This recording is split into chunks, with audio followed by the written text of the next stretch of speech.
नमस्कार, मी मीनल माळी मडवी बुलेटिन मध्ये आपल्या सगळ्यांचं स्वागत। बातमी आहे पुण्यातल्या गदारोळ प्रकरणी कारवाई करण्यात आलेली आहे। 2 जणांवर गुन्हा दाखल करण्यात आलेला आहे।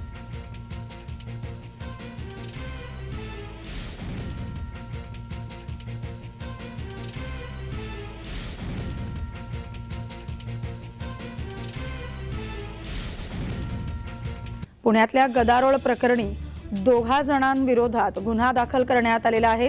राष्ट्रप महिला कार्यकर्त्यांनी या संदर्भात तक्रार दाखल केली होती। भाजप माजी नगरसेवक आणि कार्यकर्त्यांवर आरोप करण्यात आलेले आहेत आणि याच प्रकरणी 2 जणांवर गुन्हे दाखल करण्यात आलेले आहेत। दृश्यात आपण पाहू शकताय कशा प्रकारे पुण्यात गदारोळ झाला होता, गाडीची तोडफोड करण्यात आली होती आणि याच प्रकरणी पुणे पोलिसांनी 2 जणांवर गुन्हा दाखल केलेला आहे। पुण्यात जो गदारोळ झालेला त्या प्रकरणी कारवाई करण्यात आलेली आहे। राष्ट्रप महिला कार्यकर्त्यांनी या संदर्भात तक्रार दाखल केली होती आणि पुणे पोलिसांनी कारवाईला सुरुवातही केलेली आहे।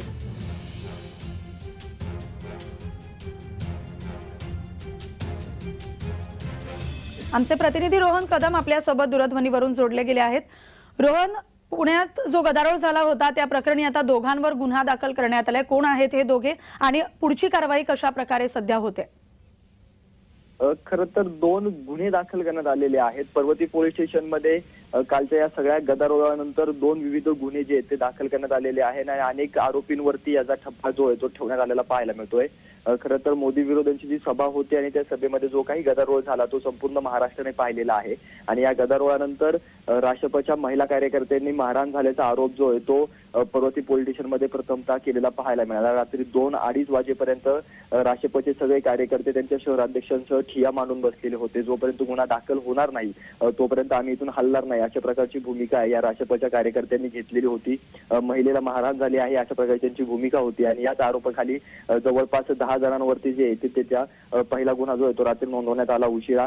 यामध्ये प्रामुख्याने शहराचे माजी नगरसेवक 2 पाहायला मिळतात आणि नगरसेवकांसह त्यांचे मुख्य कार्यकर्ते शहरातील पदाधिकारी जे आहेत ते त्यांच्यावरती गुन्हा दाखल झालेला पाहायला मिळतोय। तर दुसरा गुन्हा हा त्याच पोलीस स्टेशनमध्ये ज्यावेळेस हा सगळा गदारोळ सुरू होता त्यावेळेस राष्ट्रप असेल, शिवसेना असेल किंवा काँग्रेस असेल या कार्यकर्त्यांमुळे कायदा व सुव्यवस्थेची परिस्थिती जी आहे ती या सगळ्या परिसरामध्ये निर्माण झालेली होती आणि याच पार्श्वभूमीवर पर्वती पोलीस स्टेशनमध्ये राष्ट्रपचे शहराध्यक्ष, उद्धव गटाचे शहराध्यक्ष तसेच काँग्रेसचे शहराध्यक्षांसह जवळपास 33 जणांवरती जो आहे तो दुसरा न सांगता जमाव गोळा करून आंदोलन केल्याप्रकरणी गुन्हा दाखल केलेला आहे आणि या सगळ्यांमुळेच मोठ्या प्रमाणामध्ये जो आहे तो गदारोळ काही काळ या सगळ्याच्या ठिकाणी झालेला पाहायला मिळाला होता। परंतु सगळ्यात मुख्य गोष्ट म्हणजे आज दुपारपर्यंत प्रामुख्याने जो मोदी विरोधकांच्या गाडीवरती जो मोठा हल्ला झाल्याचा सांगितलं जाते, ज्याप्रमाणे गाडी फोडल्याचं चित्र आपल्याला पाहायला मिळते, त्याच्यावरचा गुन्हा जो आहे तो काही कार्यकर्त्यांवरती केला जाऊ शकतो असा आरोप होतोय की भाजपच्या कार्यकर्त्यांनी